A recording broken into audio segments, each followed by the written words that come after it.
what's going to happen in the world from a geopolitical perspective from February to December. So we have an easy task. Fantastic.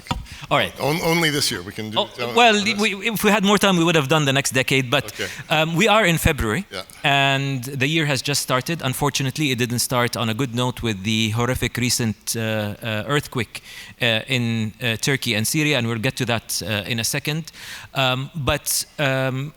One thing that I picked up from this morning's opening remarks by His Excellency Mohammed Al-Gargawi, the chairman of this summit, is the summit started 10 years ago in what he described was a turning point year. 2013 was a turning point year, especially for this part of the world. We were just getting out of the Arab Spring. The region was being redefined. Certainly a lot have happened since then.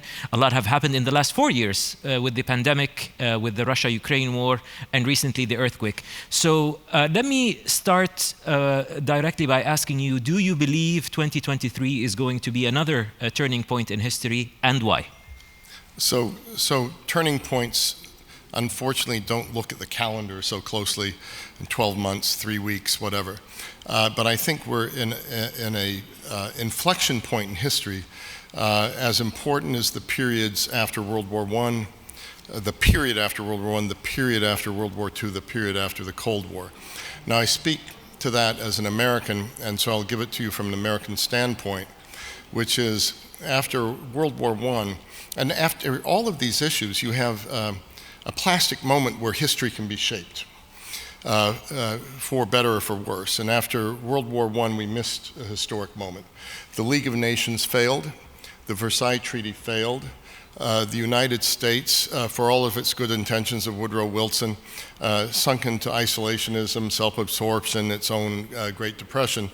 And we missed this moment to shape the world in a better way. After World War II, we did better.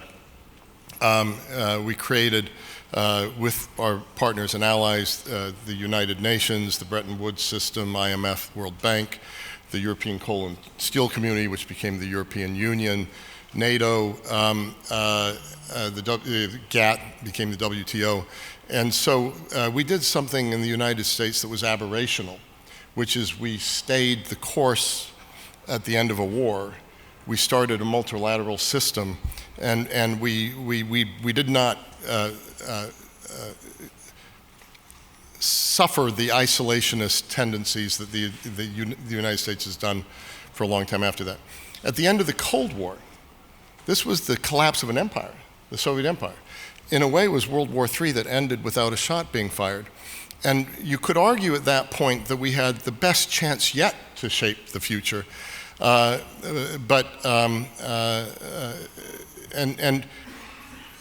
I'd say it wasn't as bad as it was after World War I, wasn't as bad after World War II.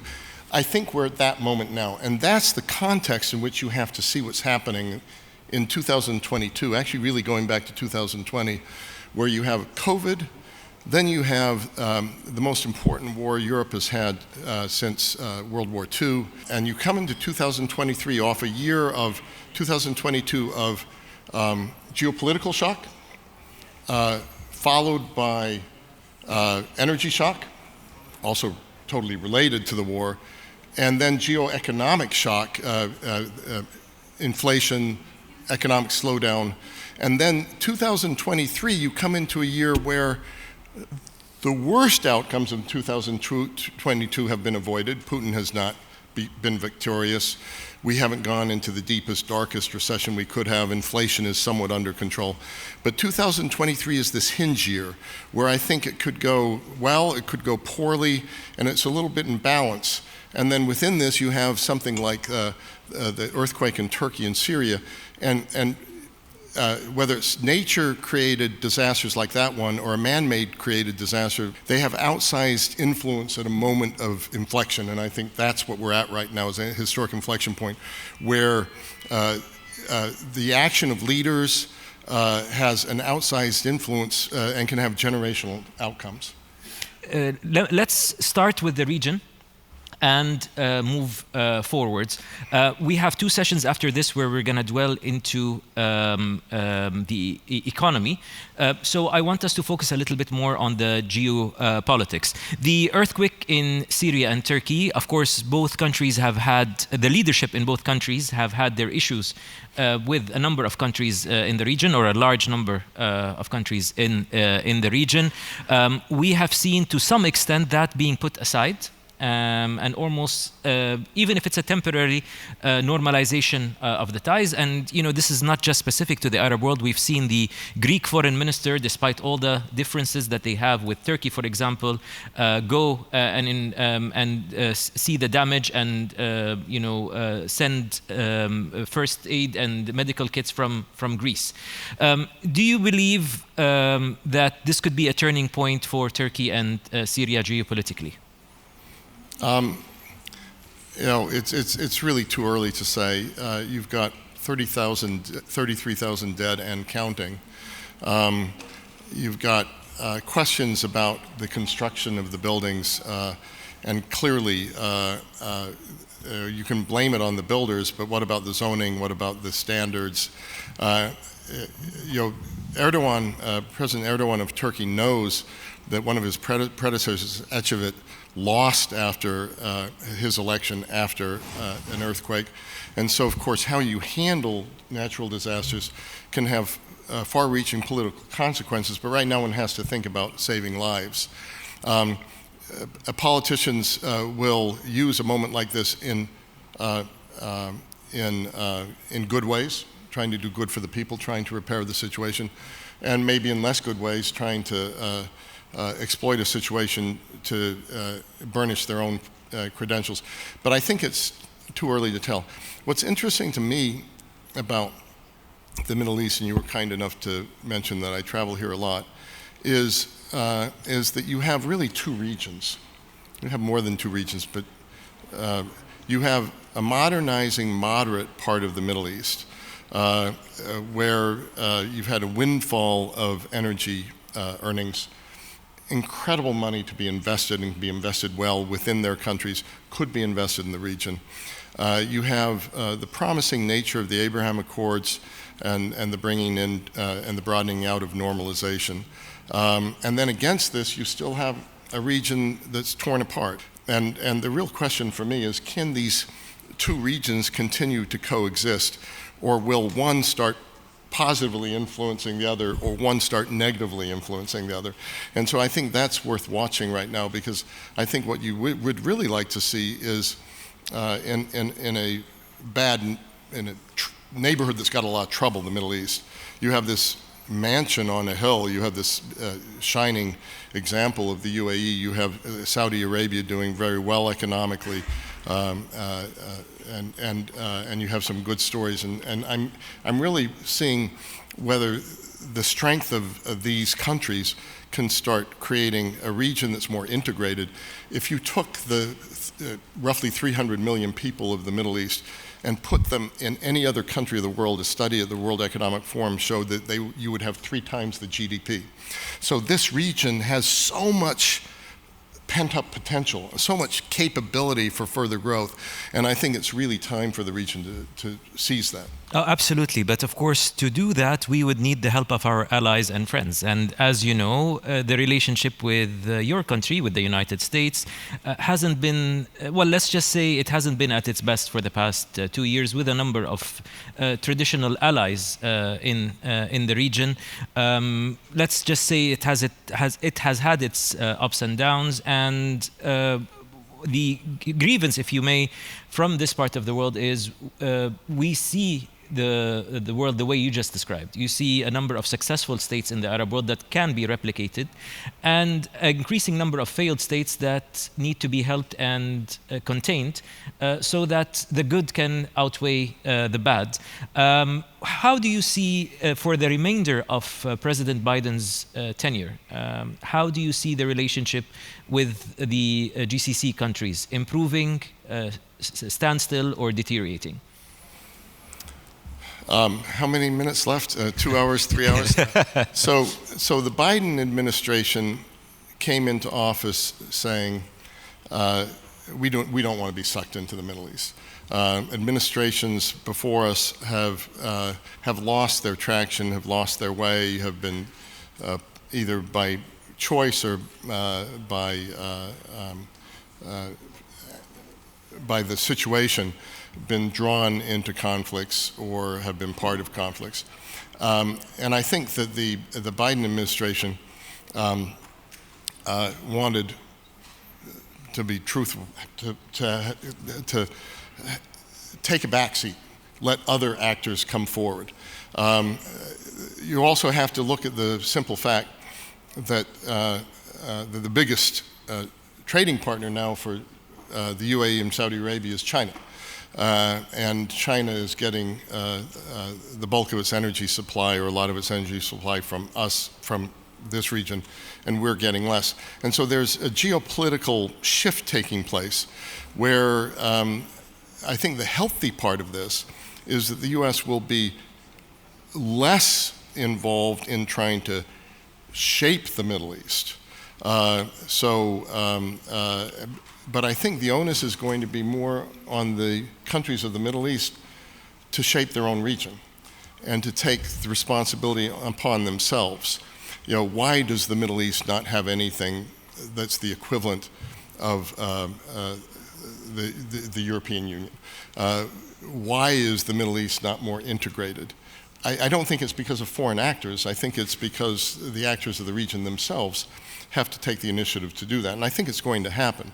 As I said, I think the Abraham Accords is a wonderful step forward, but I think whether in a security sense, whether in a human rights sense, the CSE, don't forget the CSCE in Europe that really integrated Europe. It had three baskets. It had a human rights basket, it had an economic basket, it had a security basket. I could imagine some sort of process in the Middle East, you know, unique for the own region, set up by your own countries to bring the region forward. And then external actors will play a role, but I think it's time for the region to play the leading role itself. Absolutely. Staying within the United States, we follow in this part of the world the internal politics of America with a lot of concern. It's almost, I mean, we might be exaggerating, or we might be seeing it much more bleak than it really is, but from our perspective, we see it as very bleak, very divisive, and so that we can put it in the context of this session. Is the worst behind us, as in January 6, and all the tensions that followed? Will the next presidency be able to patch up the United States, or are we going to go down further to the extreme right and further to the extreme left, or further to the extreme left? I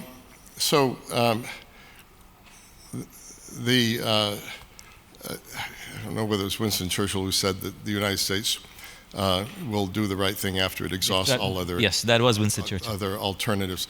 My mentor, who passed away last year, Secretary of State Madeleine Albright, liked to say that she, when she was asked, is she an optimist or a pessimist, she would say she's an optimist, but an optimist who worries a lot. And so I'm an optimist who worries a lot. I think one of the great things about the last few years is the worst scenarios have been avoided in many respects. But that doesn't mean that we've come out of it to the best scenarios. We have, during the Cold War, part of the attraction and part of the reason that the Cold War ended the way it did was the soft power of the United States. It was incredibly attractive to people in Central and Eastern Europe, people in the Soviet Union. They really wanted a political system that was more like ours. They wanted to live lives that were more like American lives. The fact of the matter is that there's a lot of tarnish to that system and the image of that system right now. On the other hand, I see some interesting bipartisan elements. I think that the Inflation Reduction Act is an interesting and promising move forward of putting state and government money behind not just a green economy, but modern technology, et cetera. You know, you see there's going to be a quite rich Republican field this year. Nikki Haley Governor Haley will announce this month, probably by middle of April, you'll have 7 or 8 Republican candidates. Many of them are internationalists. Many of them are more traditionally Republican in the way that the world has been familiar with. The Democratic Party has a quite important choice to make about its own leadership. Right now it looks as though President Biden will run. But I'm an optimist who worries a lot, and right now I'm less worried than I was 2 years ago. I think we have come out of the worst, but we've got problems in our society that we're quite open about, and that's part of the reason the world sees them a lot, that have to do with the funding of our political parties. They have to do with the media, which right now is, the way media is bifurcated is people gravitate to the media that reinforces their own biases. And so there's a polarization. Americans are fundamentally pragmatic and I think fundamentally centrist. But then our political parties, because of our primary system and our media system, tend to go to the extremes in the primary system, then come to the center at the end. But I think in the end, I'd rather have the challenges we're facing than the challenges that China is facing and many other countries are facing. We're demographically young, we're innovatively strong, people keep wanting to invest in our markets, people keep wanting to send their children to our universities, so I'd take our problems any day. We're out of time, but we did start a minute late, so I'm just going to ask you for a very quick question because I can't let you go without asking you about your foresight about the Russia-Ukraine war. It's the same question. Is the worst behind us, or should we be more worried about somebody pressing the nuclear button or about an alien invasion these days? There are one of 3 outcomes. One of them is that we build upon the flawed but relatively liberal and positive system created after World War II, where new actors have to be brought in, new issues have to be brought in. We heard this morning from Minister Gagawi about techno-political conflicts. I found that absolutely fascinating. The second option is an illiberal system where human rights aren't safeguarded, where rule of law isn't safeguarded. And the third system, which is a law of the jungle rather than a rule of law. The stakes could not be higher in Russia. And so, I heard a Nobel Prize winner, a human rights lawyer from Ukraine at the World Economic Forum, talking about the fastest way to peace is giving the Ukrainians the weapons they need to prepare to save their people. So air defense systems, long-range fires so they can hit where they're being struck from, and armor so they can retake their country. Whoever would have thought you needed more modern weapons as fast as possible in order to protect the global system and to protect the peace of Europe. But I'm afraid that's where we are right now. Thank you. And it's difficult to say. I know the world is still divided in that way. 40 countries support the sanctions, 140 are not part of the sanctions. The world is even divided about this, but I think that's the future of the global system is being decided right now on the battlefield of Ukraine. Fred, thank you so much for your valuable insights. That was a very intense but very useful session. If I can call the audience to thank Fred on the forum's behalf. Thank you. Thank you so much.